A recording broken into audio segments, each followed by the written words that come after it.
తర్వాత భారత్ పాకిస్తాన్ మధ్య యుద్ధ వాతావరణం నెలకొని ఈ పరిస్థితుల్లో ప్రస్తుతం కశ్మీర్లో ఏం జరుగుతుందో తెలుసా, ఎల్ఓసిలో ఏం జరుగుతుందో తెలుసా? ఇప్పుడు నేను మీకు ఆ వివరాలను అందించబోతున్నాను. మొత్తం కశ్మీర్నంతటినీ కూడా మన భద్రతా బలగాలు జల్లెడ పడుతున్నాయి, అణువణువును కూడా గాలిస్తూ ఉన్నాయి. కశ్మీర్లో ఇంకా చాలామంది ఉగ్రవాదులు ఉన్నారు. వాళ్ళ సమాచారాన్ని బయటకు తీసుకొచ్చి వాళ్ళని కాల్చి చంపడానికి భద్రతా బలగాలు ప్రాణాలకు తెగించి అణువణువును కూడా గాలిస్తున్నాయి. నిన్న కూడా ఒక ఘటన జరిగింది.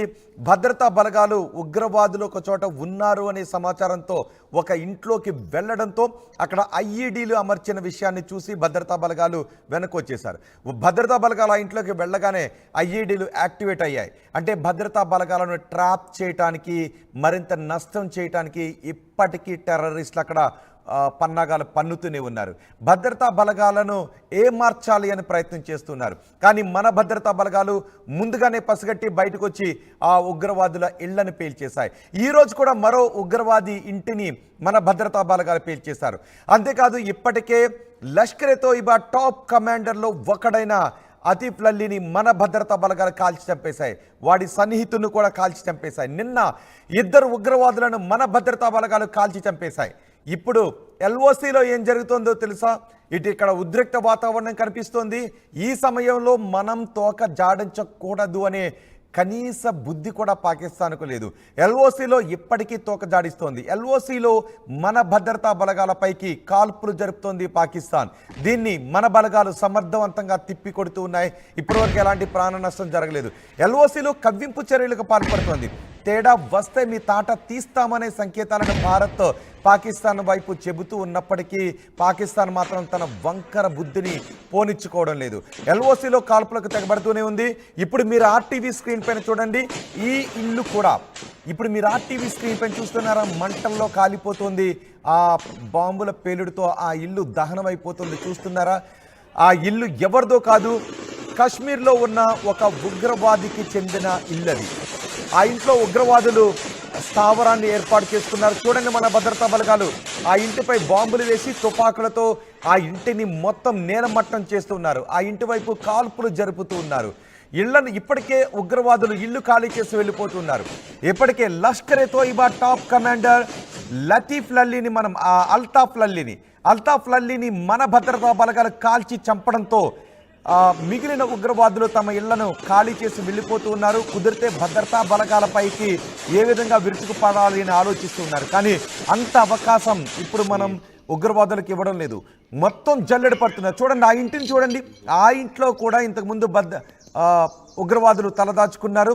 ఆ ఇంటిని మొత్తం పేల్చి పారేశారు. ఆ ఇంట్లో పెద్ద ఎత్తున ఐఈడీలను అమర్చి ఆ ఇంట్లో ఉగ్రవాదులు ఉన్నారనే సమాచారాన్ని మన భద్రతా బలగాలకు తెలిసేలా చేసి భద్రతా బలగాలు అక్కడికి వెళ్ళిన తర్వాత మొత్తం ఆ ఇంటితో సహా భద్రతా బలగాలను లేపేయాలి అని ప్లాన్ చేసుకున్నారు.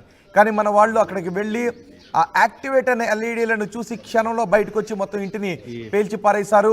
ఇలా కాశ్మీర్లో ఇప్పుడు చాలా ఇళ్ళున్నాయి. చాలా చోట్ల ఇలా ముష్కరులు అమర్చిన బాంబులతో కూడిన ఇళ్ళు చాలా ఉన్నాయి. మన భద్రతా బలగాలు ప్రాణాలకు తెగించి ఆ ఇళ్లలో కూడా వెళ్ళి ఈ ముష్కర్లు ఎక్కడ దాగి ఉన్నారు అనే సమాచారం తెలుసుకుని వాళ్ళని బయటకు లాక్కొచ్చి మరి కాల్చి చంపుతున్నారు. భద్రతా బలగాలు అక్కడికి వెళ్ళిన చోట ఇక ఏమీ చేయలేని స్థితిలో కుదిరితే చంపి చచ్చిపో అనే నినాదం ఈ ఉగ్రవాదులకు ఉంటుంది. కాబట్టి భద్రతా బలగాలు అక్కడికి వెళ్ళిన తర్వాత భద్రతా బలగాలపైకే కాల్పులు జరుపుతూ ఉన్నారు, ఎదురు కాల్పులు జరుపుతూ ఉన్నారు. అయినప్పటికీ కూడా ప్రాణాలకు తెగించి మన భద్రతా బలగాలు ఆ ముష్కర్లను మట్టు పెడుతున్నారు. నిన్న 2 ఉగ్రవాదులను కాల్చి చంపేశాం. చూడండి, ఇప్పుడు ఉగ్రవాదులకు సంబంధించిన ఒక ఇంటిని నేలమట్టం చేశాం. ఈరోజు నిన్న 2 ఇళ్లను నేలమట్టం చేశాం. ఇంకా ఇలాంటి ఇల్లు కాశ్మీర్లో చాలా ఉన్నాయి. ఇంకా ఇలాంటి స్థావరాలు కాశ్మీర్లో చాలా ఉన్నాయి. కాశ్మీర్లో ఇప్పటికీ కొంతమంది పాకిస్తాన్ నుంచి నిధులు అందుకున్న కొంతమంది ఉగ్రవాదులకు సహాయాన్ని అందిస్తూ ఉన్నారు. కొంతమంది దేశద్రోహులు ఉగ్రవాదులకు ఇంకా ఆశ్రయాన్ని కల్పిస్తూనే ఉన్నారు. అలాంటి ఇళ్లను టార్గెట్ చేసుకొని ఇప్పుడు మన భద్రతా బలగాలు వాటిని నేలమట్టం చేస్తూ ఉన్నాయి. భద్రతా బలగాలు ఆ ఉగ్రవాదులను కాల్చి చంపుతున్నాయి. తాజాగా మరో ఇంటిని పేల్చేస్తున్న దృశ్యాలే మీరు ఆర్టీవీ స్క్రీన్ పైన చూస్తున్నారు. మొన్న రాత్రి రెండో బాక్స్లో చూస్తున్నది, మొన్న రాత్రి భద్రతా బలగాలు ఉగ్రవాదులకు సంబంధించిన 2 ఇళ్లను నేలమట్టం చేసినవి. ఇప్పుడు మొదటి బాక్స్లో చూస్తున్నది తాజాగా ఉగ్రవాదులకు సంబంధించిన ఒక ఇంటిని నేలమట్టం చేస్తున్న దృశ్యాలు ఇప్పుడు మీరు ఆర్టీవీ స్క్రీన్ పైన చూస్తున్నారు. ఇప్పటికే ఉగ్రవాదులందరూ కూడా వారి స్థావరాలను వదిలి పారిపోతున్నారు. వారి నిజానికి వాళ్ళకి బతుకు మీద భయం ఉండదు, కానీ చచ్చేలోపు కొంతమందిని చంపి చావాలి అనే ఆలోచన మాత్రమే వాళ్ళకి ఉంటుంది. అంటే వాడు చనిపోయే ముందు కనీసం మరి కొంతమందిని చంపాలి అనే ఉగ్రవాదుల ఆలోచన ఉంటుంది. అందుకే వాళ్ళు పారిపోతూ ఉన్నారు, ఆ స్థావరాలను ఖాళీ చేసి పారిపోతూ ఉన్నారు. మరి కొన్ని గంటల్లోనే మరి కొన్ని రోజుల్లోనే పూర్తిగా ఉగ్రవాదులను కాశ్మీర్ నుంచి తరిమి కొట్టే అవకాశం కనిపిస్తోంది.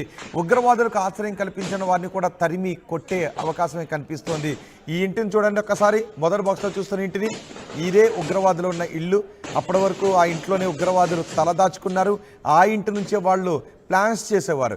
నిన్న ఎవడైతే చచ్చిపోయాడో, ఎవడైతే మన భద్రతా బలగాల చేతిలో చచ్చిపోయాడో అల్తాఫ్ లల్లీ, వీడు రహస్యంగా ఇలాంటి స్థావరాలను ఏర్పాటు చేసి అక్కడ ఉగ్రవాదులకు శిక్షణ ఇస్తూ ఉండేవాడు.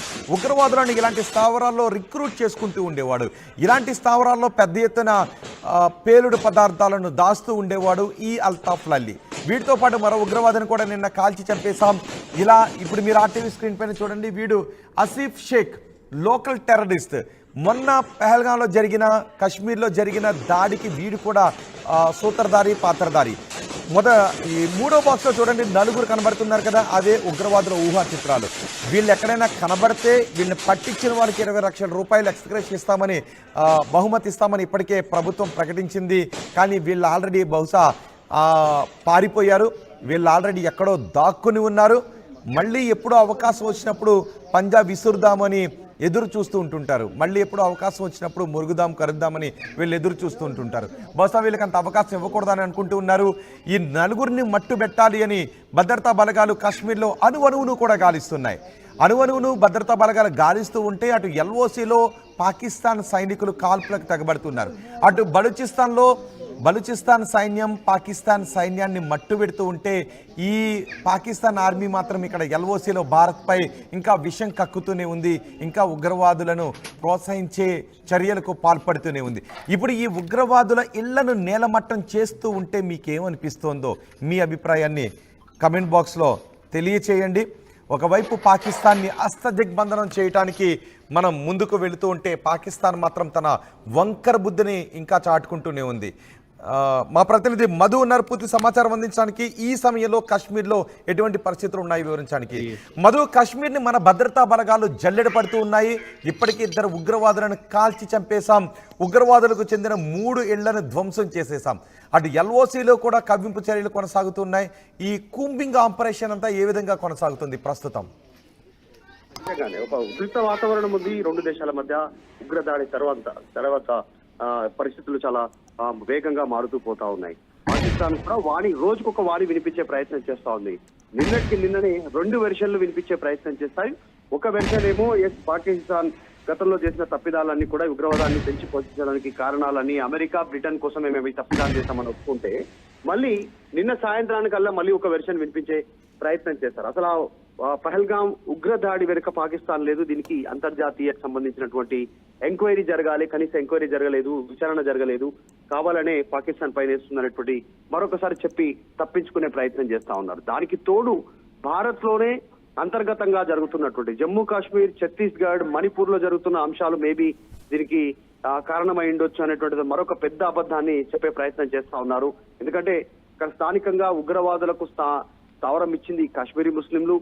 అక్కడ నుంచి పాకిస్తాన్ లో ట్రైన్ అయి వచ్చినటువంటి పాకిస్తానీ ఉగ్రవాదులంతా భాష మాట్లాడింది పాకిస్తానీ లాంగ్వేజ్, పాకిస్తాన్కి సంబంధించినటువంటి స్లాంగ్, అక్కడ ఉన్నటువంటి భాషా విధానాన్ని వాళ్ళు మాట్లాడినటువంటి పరిస్థితి. సో ఇదంతా బహిర్గతమైన, గతంలో అనేక దాడులకు కేంద్ర బిందువు అయినటువంటి పాకిస్తాన్ ఉగ్రవాదులకు సంబంధించిన ఆధారాలున్నా మళ్ళీ ఇప్పుడు వారిని మరొకసారి బుకాయించే ప్రయత్నం చేస్తా ఉన్నారు. సో ఈ నేపథ్యంలో భారత్ మాత్రం వెనకడుగు వేసే పరిస్థితి లేదు. మనం చూసాం, ఇప్పటికే ప్రపంచ దేశాలను మద్దతు తెలుపుతా ఉన్నాయి, జల్లెడ పడతా ఉన్నారు. కాశ్మీర్ ప్రాంతాన్ని కొత్త కూంబింగ్ జరుగుతా ఉంది. కొండ ఎత్తైన ప్రాంతాల్లో గుబురుగా ఉన్నటువంటి ప్రాంతాలతో పాటు ఈ కొండ ప్రాంతాల్లో డైరెక్ట్ గా ఆర్మీ ఇమీడియట్ గా చేరుకోలేదు కాబట్టి డ్రోన్స్ వినియోగిస్తా ఉన్నారు మన కూంబింగ్ కోసం. డ్రోన్స్ ద్వారా వాళ్ళ కదలికలు గుర్తిస్తున్నారు, ఎక్కడెక్కడ ఉన్నారు అనేటువంటిది తెలుసుకునే ప్రయత్నం చేస్తా ఉన్నారు. అత్యాధునికమైనటువంటి ఇంకా టెక్నాలజీని కూడా వాడుతా ఉన్నారు. అవసరం అనుకుంటే వారి పైన మూకుమ్మడి దాడి చేయడానికి సిద్ధంగా ఉన్నారు. ఆల్రెడీ ఇద్దరు ఉగ్రవాదుల ఇల్లు పేల్చేశారు, మరొక ఉగ్రవాది ఇల్లు పేల్చేశారు, మరొక ఉగ్రవాదిని హతం చేసినటువంటి పరిస్థితి ఉంది మన ఇండియన్ ఆర్మీ. సో ఈ రకంగా ముందుకు వెళ్తా ఉన్నారు. పాకిస్తాన్ ఎన్ని బుకాయింపులు చేసినా, తప్పించుకునే ప్రయత్నం కోసం ఆలోచన చేసినా భారత్ ఈసారి మాత్రం వదిలిపెట్టడానికి సిద్ధంగా లేదు. అందులో భాగంగానే జల్లెడ పడుతూ ముందుకు వెళ్తా ఉన్నారు. డ్రోన్ల సహాయంతో ఆర్మీ అంతా కూడా చుట్టుముట్టుతా ఉన్నారు. ప్రస్తుతం ఎల్ఓసిలో ఏం జరుగుతోంది? ఎల్ఓసిలో ఇంకా పాకిస్తాన్ ఆర్మీ వంకర బుద్ధిని అక్కడ బయట పెడుతోంది, ఇంకా అక్కడ కాల్పులకు తెగబడుతూనే ఉంది.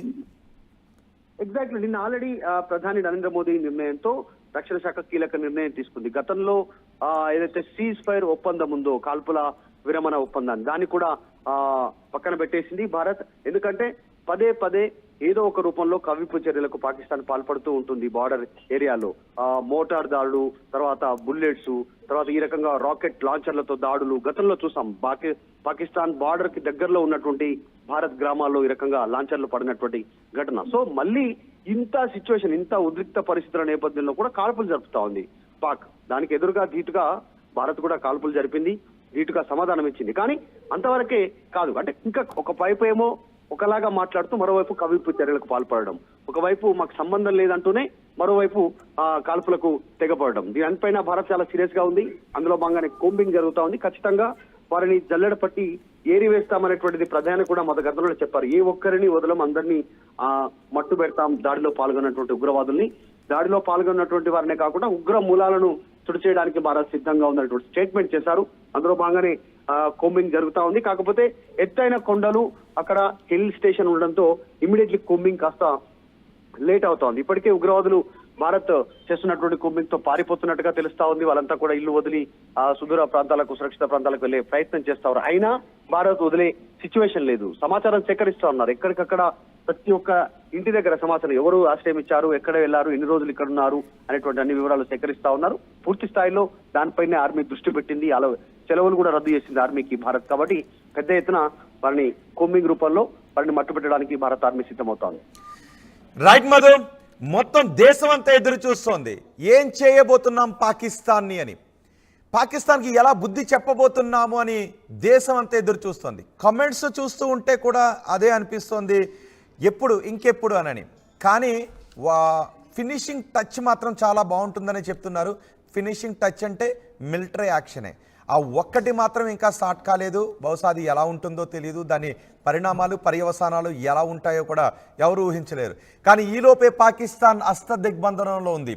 పాకిస్తాన్ మొత్తం మునిగిపోతూ ఉంది. పాకిస్తాన్కి ఇప్పటికే నీళ్లు కట్ చేశాం.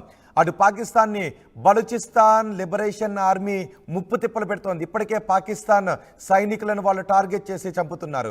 ఇటు మనం నీళ్లు కట్ చేయడంతో పాటు ప్రపంచ దేశాల ముందు పాకిస్తాన్ని దోషిగా నిలబెడుతూ ఉన్నాం. వాళ్ళకి ఏం చేయాలో అర్థం కావట్లేదు. ఇప్పటికే పాకిస్తాన్ ఆర్మీ చీఫ్ భయంతో తన ఫ్యామిలీని విదేశాలకు పంపించేశాడు.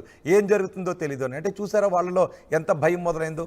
మీ కుటుంబాలు మాత్రం బాగోవాలి, మీ పిల్లలు మాత్రం క్షేమంగా ఉండాలి, ఎదుటి వాళ్ళ కుటుంబాలు మాత్రం రక్తంలో అల్లాడిపోతూ ఉండాలి, ఎదుటి వాళ్ళ కుటుంబాలపైన, పక్క దేశాలపైన రక్తపాతాన్ని మాత్రం సృష్టించాలి. మీరు, మీ పిల్లలు, మీ కుటుంబాలు మాత్రం బాగుండాలి.